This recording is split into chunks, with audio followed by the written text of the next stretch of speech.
ॐ अखण्डमण्डलाकारव्याप्तं येन चराचरं तत्पदं दर्शितं येन तस्मै श्रीगुरवे नमः।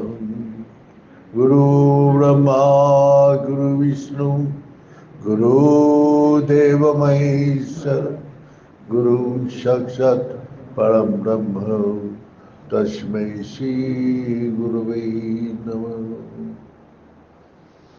ओम ब्रह्ममयी महादेवी ज्ञान भक्ति प्रदायिनी नमस्तुभ्यं योग विद्यायै योग धर्म प्रसारिणी। ओम सृष्टि स्थिति विनाशनानं शक्तिभूते सनातनी गुणाश्रय गुणमयी नारायणी नमोस्तुते। कर्पूरगौरं करुणावतारं संसारसारं भुजगेन्द्रहारं सदा वसन्तं हृदयारविन्दे भवं भवानी सहितं नमामि। तमेव माता च पिता तमेव बन्धुश्च सखा तमेव विद्यार्थविनं तमेव सर्वं मम देवदेव।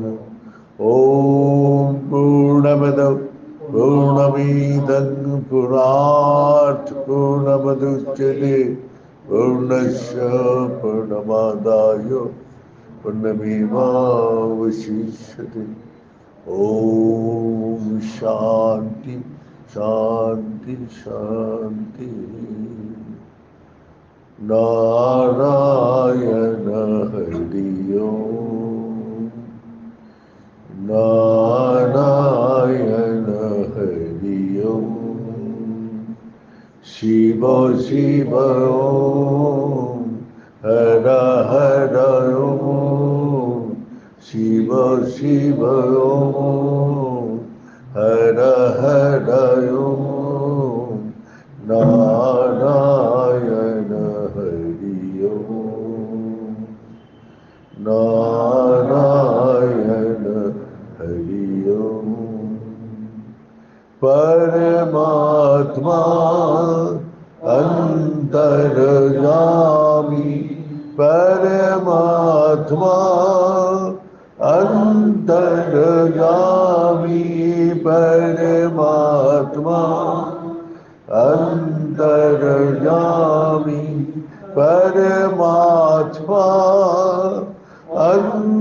अंतर्यामी नारायण हरि ओम नारायण हरि ओम शिव शिव ओम हर हर ओम शिव शिव ओम हर हर ओम नारायण हरि ओम नारायण हरि ओम नारायण हरि ओम।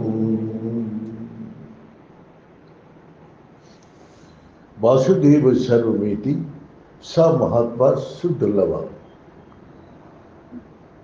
इस संसार में जो मेरा अंदर भगवान है ये जो महसूस करते हैं वो सारी संसार में वासुदेव विराजमान है भगवान विराजमान है। भगवान बोलते हैं वासुदेव सर्वमेति स महात्मा सुदुर्लभा। संसार में दुर्लभ क्या है वही बोल रहे हैं।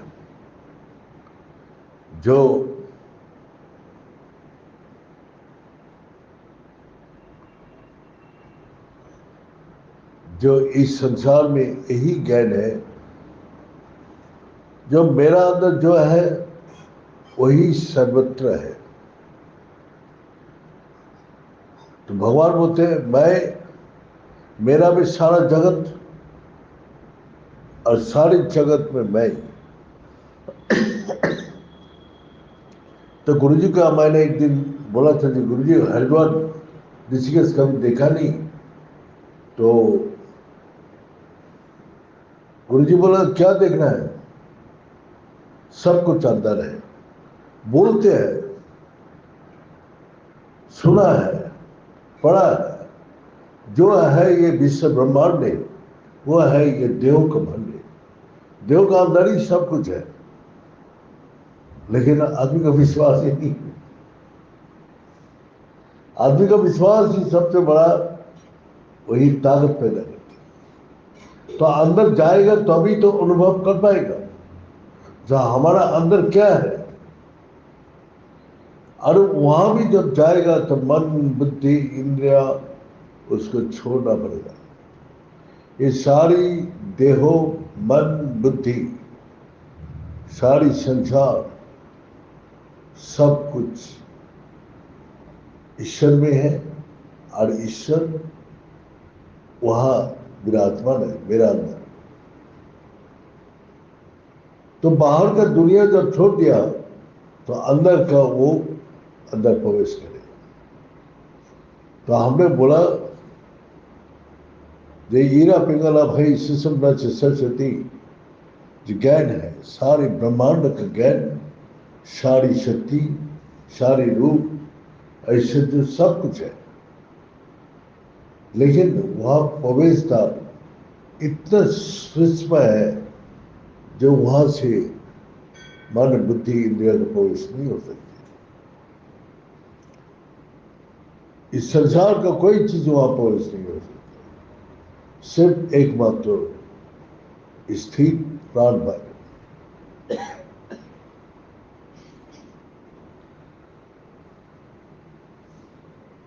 तो हमारा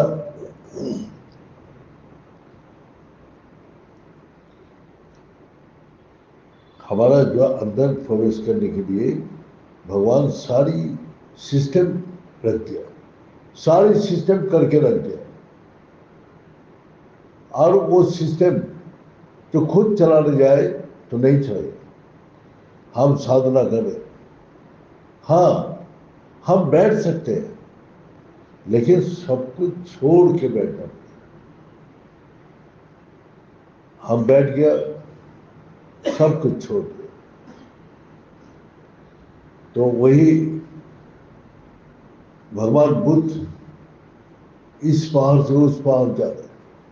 अपना गुरु को जाके बोला गुरु जी मैं आया है इस संसार को दुख का निवारण के लिए नहीं, दुख को नाश करने के लिए, हमेशा खत्म हो जाए दुख, उसलिए आया है। गुरुदेव बोला मेरा पास ये नहीं है, दुख का निवारण बताऊंगा तो मैं बता दूंगा। तो तुम ढूंढो, तुम्हारा अंदर है उसको ढूंढो। तो वही ढूंढते रहे, इस पहाड़ से उस पहाड़, इस गुफा में कितना कितना कष्ट, कितना तकलीफ, कितना दुख उठाया। राजा होते हुए भी एक चीज जो वो दुख का हमेशा का लिए कहाँ नाश होता है, हमेशा का लिए नाश होगा और कभी दुख आएगा नहीं। वो जाकर दुखी देखे, कष्ट देखे, तकलीफ देखे, उसने यही निर्णय किया मैं राजा होकर इन लोग को क्या दूंगा, मेरे को तो इसको उपाय पता नहीं है, मैं प्रजा को क्या दूंगा। वही दुख तकलीफ कष्ट। गुरु जी एक दिन सत्संग में बोल रहे थे जो संसार सब दुखी है, लेकिन उसको बेटा को तो नहीं बोलते बेटा इस संसार दुखदायक है, संसार ना करके भगवान का भक्ति कर। कोई नहीं बोल सकते। तो बोला देखो कितना कितना सच्चाई को कितना छुपा के रखे। उसको बेटा को संसार में प्रवेश करने के लिए बार बार प्रेरणा देते। लेकिन कोई नहीं बोलते बेटा इस संसार में किसी भी जगह सुख नहीं है। अनित्यम और सुखम लौके, भगवान जब वो खुद बोल रहे हैं हमने इस लोक को बनाया थोड़ा देर के लिए, हर चीज रहेगा, और असुखम, इसमें मैंने सुख रखा है नहीं। किसमें सुख है? तो वही भगवान बुद्ध ने राजा होके पूजा को क्या देगा? उसके पास आएगा दुख का निवारण करने के लिए, वो तो मैं एक बार निवारण कर दिया, है? फिर दोबारा आएगा, फिर बार बार आते रहेगा। तो दुख का निवारण तो हम कर नहीं सकते। तो वही इस संसार का दुख का निवारण, हम बीमार हुआ, डॉक्टर साहब दवाई दे के ठीक कर दिया, लेकिन बीमार तो कभी खत्म नहीं कर सकते। एक बार बीमार हुआ तो दोबारा तेबारा वो होते रहेगा, जब तक शरीर, भगवान बोल दिया ये देहो वैदिक मंदिर है, बीमारी आएगा या आएगा, इसको कोई भी रोक नहीं सकते। किधर से आ रहा है, क्या हो क्या आ रहा है, किसी को कुछ भी पता नहीं है। तो बोल रहे डॉक्टर साहब लोग भी बोलते हैं खुश रहो, चिंता मत करो, टेंशन मत लो, मेडिटेशन करो, भगवान का नाम लो, योगा एक्सरसाइज करो। अब चिंता तो कोई गोली है नहीं जो भाई चिंता से उसको मुक्त कर दे, भय से मुक्त कर दे। हाँ? जितना जितना बढ़ते उम्र उतने भय और चिंता बढ़ जाते, क्योंकि मन कमजोर हो जाते, दुर्बल हो जाते। तो ये, और जितना उम्र बढ़ती जाएगा संसार उसके ऊपर और हावी होती, और दबा के बैठा जाएगा और हटा ही नहीं सकते। और वो ना भगवान का नाम ले पाएगा, ना नाम करने की इच्छा होगा।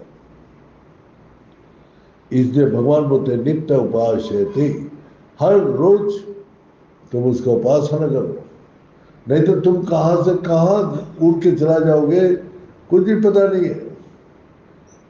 सारे महापुरुष आके बताया एक हाथ में संसार करो और एक हाथ में ईश्वर को पकड़ के रखो, कभी छोड़ना नहीं। अब जैसे ही संसार का काम खत्म हो गया, दोनों हाथ से ईश्वर को पकड़ो। ये तो पढ़ लिया सुन लिया, लेकिन कोई करते नहीं। संसारिक गप सप इधर उधर का अड्डाबाजी बहुत बढ़िया लगता है, लेकिन भगवान का नाम का डिस्कस करो वो 2 मिनट में चुप हो जाएगा, आगे बढ़ेगा ही नहीं कोई। नींद आ जाएगी, इंटरेस्ट खत्म। नींद में आ रही हो टीवी पे, ये भक्ति का चैनल लगा लो यूट्यूब पे, किसी का प्रवचन, जल्दी नींद, जल्दी नींद, नींद का वो तो ये हमको भी बोलते हैं। तो गुरुजी आपका जो ये हुआ था, कोरोना आया था, हाँ? तो बोला आपको सत्संग नहीं आया तो हमको चिंता भय आ जाते, जब सत्संग आपको आ जाते सुनते सुनते सो जाता हूँ। हम लोग बोले नींद का लिए सत्संग सुनते हैं, चिंता भय से मुक्त होने के लिए सत्संग सुनते हैं। वो सत्संग सुनता है उसी से चिंता भय से मुक्त हो जाए। नींद में भी तो चिंता मुक्ति है। हाँ तो नींद में, हाँ तो इसलिए वो फटाक से सो जाते हैं। तो चलो गुरु जी का बात सुनते सुनते, तो कोरोना में तो उस समय आदमी बढ़ बढ़ के बीमार हो रहे थे, बड़ कमजोर पैदा कर रहे थे, शायद एक जुकाम खांसी और कुछ हुआ तो ये कोरोना हो गया, मैं मर जाऊंगा। हाँ? मर का मैंने मरने का भय इतना आ गया था जो सारी भक्त का, सब मनुष्य का आंखों में वही जिसको हुआ गुरुजी क्या बचेंगे क्या मरेंगे, हम लोग बचना मरना क्या है, दोनों ही बराबर है। बच के रहोगे तो तब भी सही रहोगे, और मर जाओगे तब भी सही रहोगे, दोनों तरफ से लाभ है। हाँ? तो वही तो भगवान बुद्ध बोला, भाई मेरा पास तो ऐसा सोल्यूशन है नहीं जो हमेशा के लिए दुख नष्ट हो। तो चलो साधना करते रहे। तो एक दिन इस पहाड़ से उस पहाड़ जा रहे थे, इतना प्यास लगा, एक पहाड़ी नदी बह रहे थे, तो वहां से कोई पशु पक्षी गया, जिससे पानी पीने के लिए गया, तो देखा गंदगी मचा हुआ है। वो पानी एकदम मिट्टी और इससे गंदगी से भरा हुआ, लेकिन बैठ गया। भगवान बुद्ध बैठ गया। बैठने के बाद और उठने की क्षमता नहीं है, तो पानी की तरफ देख रहे। देखते देखते वो क्या देख रहे हैं, कि धीरे धीरे मिट्टी नीचे बैठ रही, और जितना बैठ रहे पानी साफ होते जा रहा है। और ऐसा बैठते बैठते एकदम जब मिट्टी नीचे बैठ गया, तो पानी एकदम शीशा का माफिक स्वच्छ हो गया, पवित्र हो गया। और वो जो नीचे तक दिखाई नहीं दे रहे थे, पानी साफ होने से ऊपर से नीचे तक दिखाई दे रहा।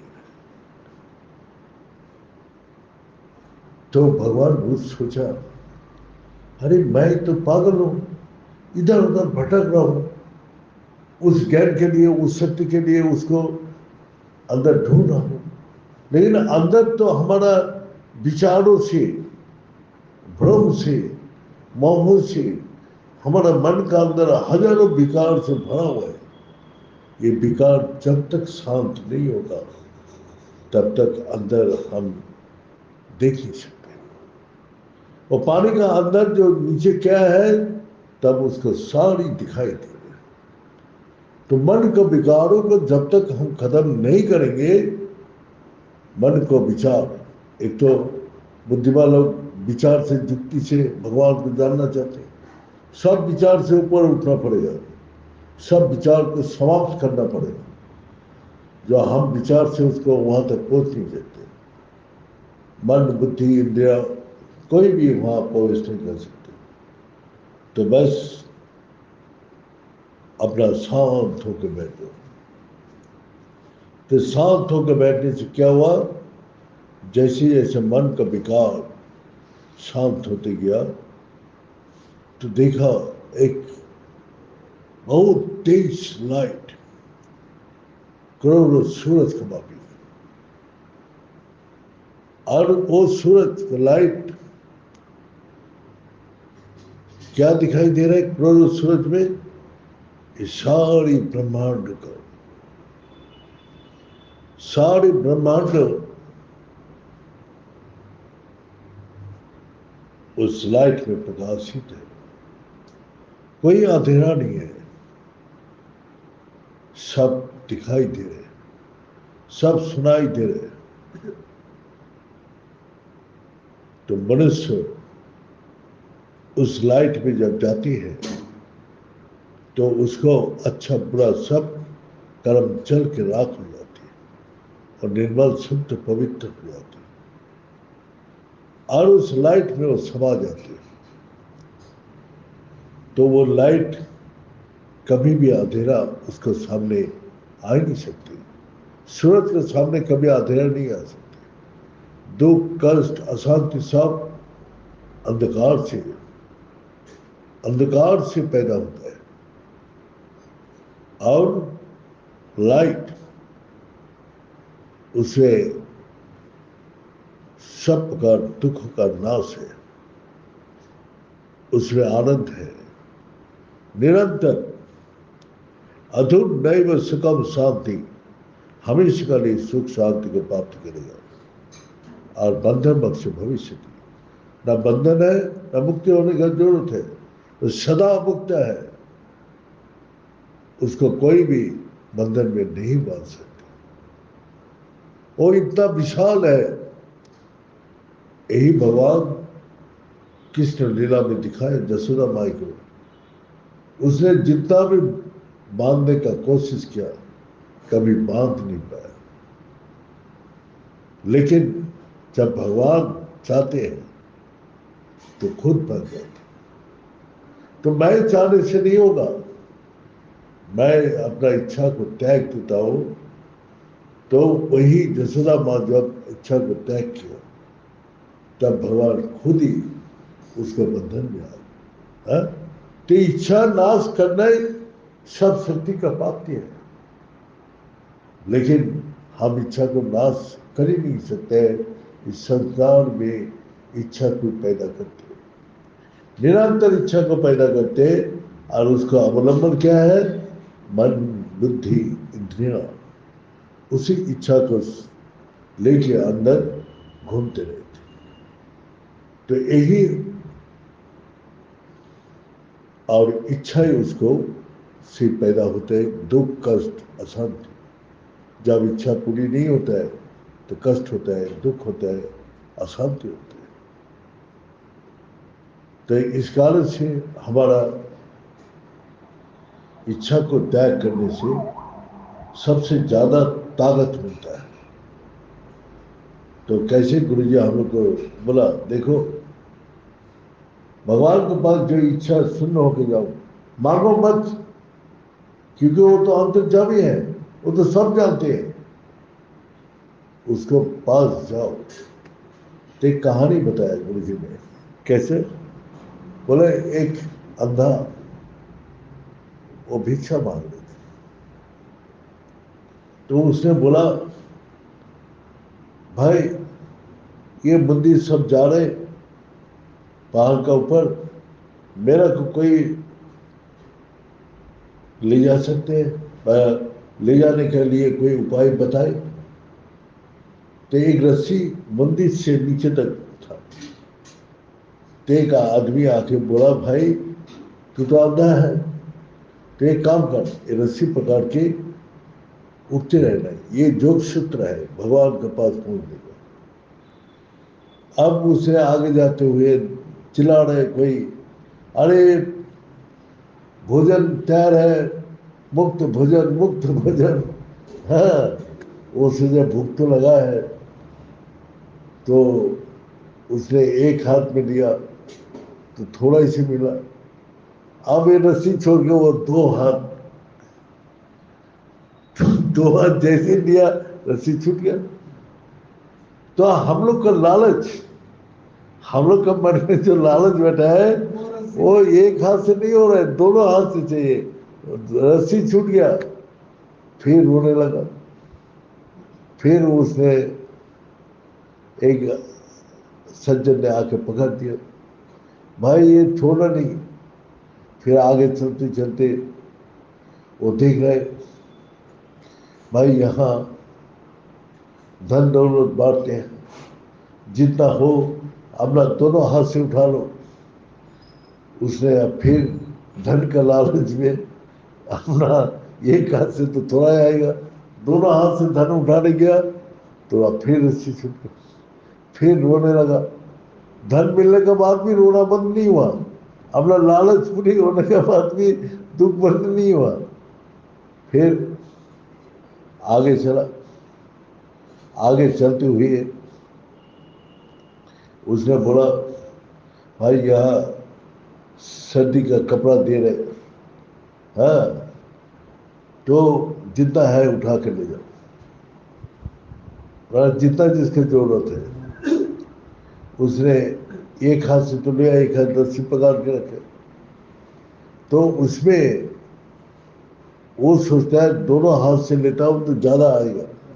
फिर वही अपना आवरण के लिए, अपना धन संपत्ति मकान के लिए उसे कितना कुछ संग्रह करने का कोशिश कर।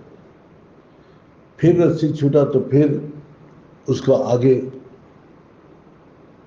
जाने के लिए रो रहे थे। तो फिर उसको ज्ञान हो गया, ये संसार का कोई भी वस्तु मेरा कुछ सुख शांति आनंद दे नहीं सकता है, आप फेंक दिया, सब कुछ फेंक दिया। भगवान के पास पहुंचने से ही सुख शांति आनंद मिलेगा।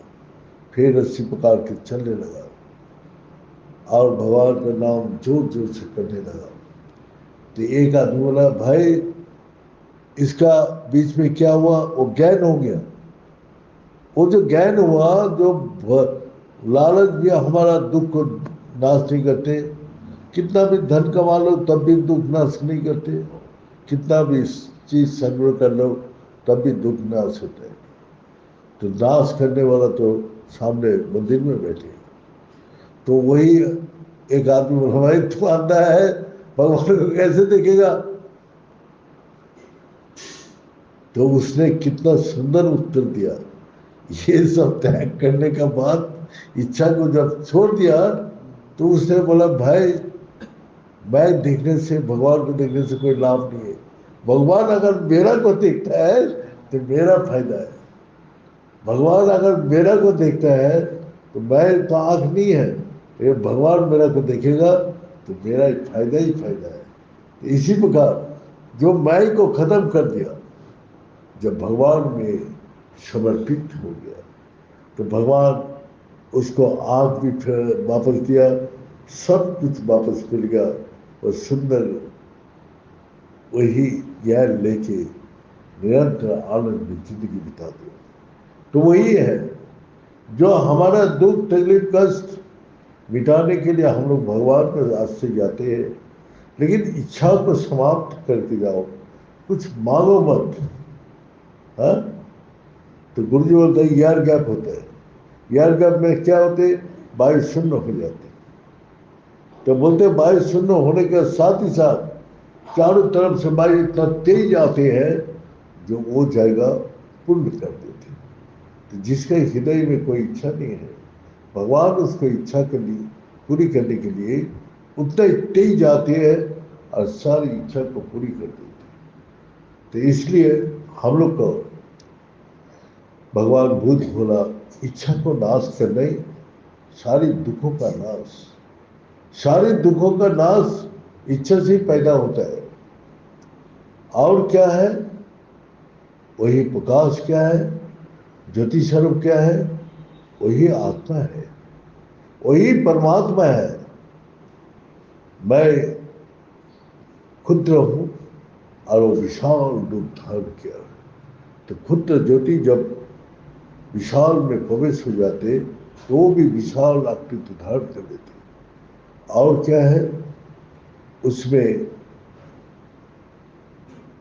उस अग्नि, उस प्रकाश कभी भी किसी अवस्था में विनाश नहीं होगा, ना अव्यय स्वरूप कभी वो क्षय होगा। वो निरंतर हमेशा अंधकार से दूर रखेगा। तो वही है आत्मा, जरा व्याधि खुदा तृष्णा जन्म मृत्यु से परे है। तो आत्मा ज्ञान होते सारी दुखों का नाश हो गया। तो यही बोधि ज्ञान भगवान बुद्ध का, जब वही आत्मा का बोध हुआ तब सारी दुखों का नाश किया। इसलिए भगवान बुद्ध ने सारे जगत में यही दुखों का नाश करने के लिए आत्मा ज्ञान दिया। जो आत्मा ज्ञान सारी दुखों का नाश करके हमेशा के लिए सुख शांति, शांति चेनादि गच्छति, हमेशा के लिए शांति प्राप्त कराते। ये बोल के अध्याय समाप्त करता हूँ। ओम पूर्णमद पूर्णमिदं पूर्णात् पूर्णमुदच्यते पूर्णस्य पूर्णमादाय पूर्णमेवावशिष्यते। ओम शांति शांति शांति।